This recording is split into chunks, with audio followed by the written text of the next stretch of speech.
Em nome do Pai, do Filho e do Espírito Santo. Amém.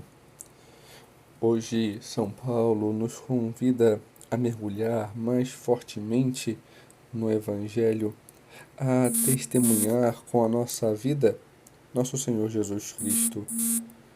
Não nos envergonhar de dar testemunho dele, de estar com ele, de estar verdadeiramente mergulhado no Senhor. E dando testemunho dele, dar testemunho da vida eterna. E esse é o contexto ao qual nosso Senhor apresenta no Evangelho. O tempo comum ele é marcado por uma sequência. Em geral, vemos uma sequência na cronologia da onde os fatos do Evangelho corrente se apresentam, seja nos domingos, seja nos dias de semana. E vemos exatamente esse contexto. Na segunda-feira, Nosso Senhor apresentávamos o contexto aonde ele conta uma parábola, a parábola dos vinhateiros homicidas, mas podemos ver também sobre a perspectiva da vinha, a vinha do Senhor, o seu povo. E diante desta apresentação, desta homilia, aqueles que eram os mestres da lei, os sumos sacerdotes, o grupo que tinha grande importância e liderança na época, sente-se ofendido ao ver que aqueles vinhateiros eram eles. Então eles buscam prendê-lo. E ouvimos ontem que eles enviam primeiro os herodianos, os fariseus, para tentar fazer com que nosso Senhor caia diante de uma resposta e assim possam ser presos pelas autoridades públicas. Então jogam a questão do imposto, mas nosso Senhor apresenta a eles uma visão sobrenatural, uma visão diante da justiça do estar com Deus, dar a Deus o que é de Deus e a César o que é de César. Hoje, nosso Senhor nos chama a ter uma perspectiva além. Fala-nos sobre a vida eterna, neste embate contra os saduceus. A sequência continua mostrando aquele mesmo fato da revolta que os mestres da lei tinham contra Jesus. E apresenta-se esse grupo, e esse é o único embate mais forte contra os saduceus, que não acreditavam nesta realidade.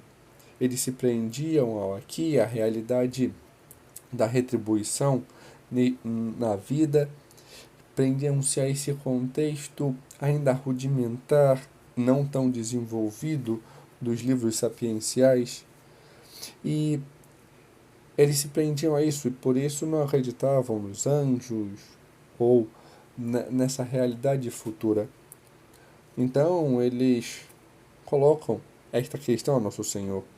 Se Moisés nos anunciou,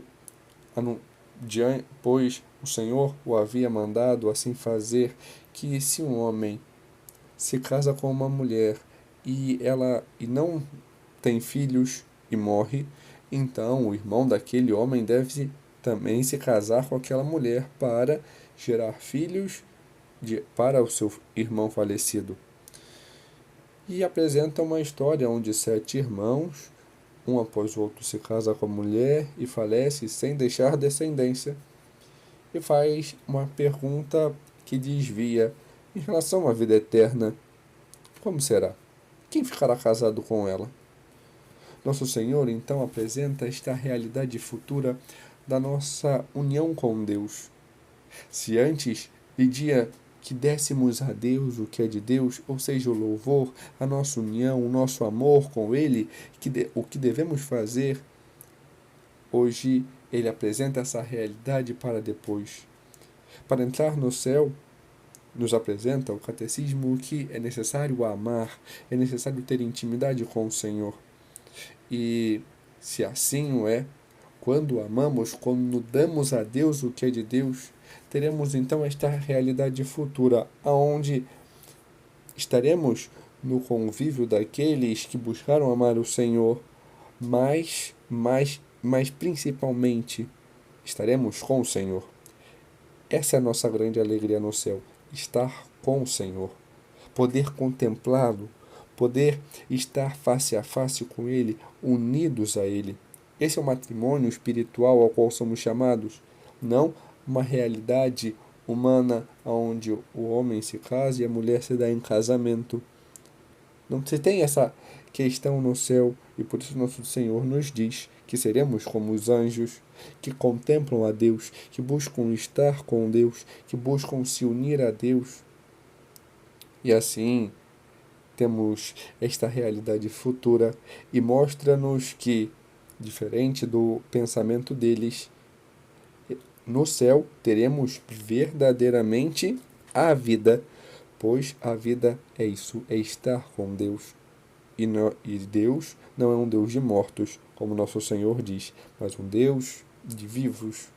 E por isso, Abraão, Isaque e Jacó, que buscaram estar unidos a Deus, nosso Senhor apresenta que estão vivos, que verdadeiramente estão unidos ao Senhor. Então, vemos esse sentido dessa realidade para além, para a vida eterna.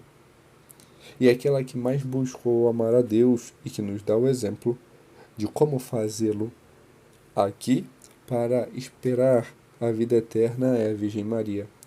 Ela em tudo buscou fazer a vontade do Senhor, amá-lo e se dedicar a Ele. E até diante das atividades odiernas, buscou fazê-lo com perfeição para mais glorificar ao Senhor.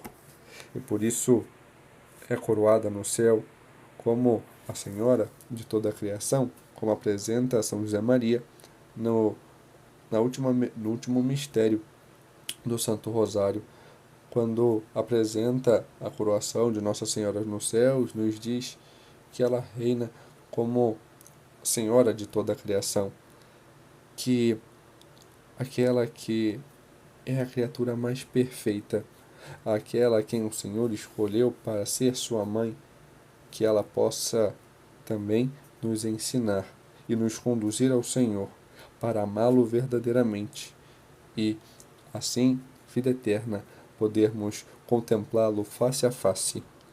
Glória ao Pai, ao Filho e ao Espírito Santo, como era no princípio, agora e sempre. Amém.